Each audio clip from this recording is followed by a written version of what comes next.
നമ്മൾ തീരെ കുഞ്ഞായിരിക്കുന്ന സമയത്ത് നമ്മൾ എന്തെങ്കിലുമൊക്കെ കാര്യം സാധിക്കാൻ വേണ്ടി നമ്മൾ ഭാവിയിട്ട് കരയാറില്ലല്ലേ?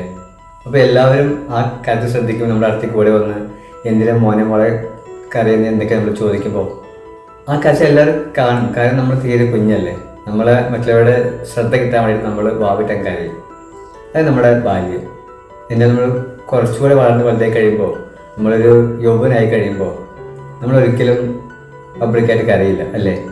നമ്മുടെ കരച്ചിൽ നമ്മൾ ആരും കാണാതിരിക്കാൻ വേണ്ടി നമ്മൾ ബാത്റൂമിലും ബെഡ്റൂമിലൊക്കെ നമ്മൾ ഇരുന്ന് ഭാവിയിട്ട് കരയും അല്ലേ? അത് നമ്മുടെ യൗവനം. നമുക്ക് ആ കരച്ചിൽ കാണാൻ നമ്മൾ ആരും ഇഷ്ടപ്പെടുന്നില്ല, നമുക്ക് ഇഷ്ടപ്പെടുന്നില്ല. പക്ഷെ നമ്മൾ കുറച്ചുകൂടി മുന്നോട്ട് പോയി കഴിഞ്ഞാൽ, നമ്മളൊരു വാർത്തയ്ക്കൊക്കെ ആയി കഴിഞ്ഞാൽ നമ്മൾ കരഞ്ഞാൽ, പബ്ലിക്കായിട്ട് കരഞ്ഞാൽ പോലും ആ കരച്ചിൽ ആരെങ്കിലും മൈൻഡ് ചെയ്യാറുണ്ടോ? കാരണം അതങ്ങനെയാണ്.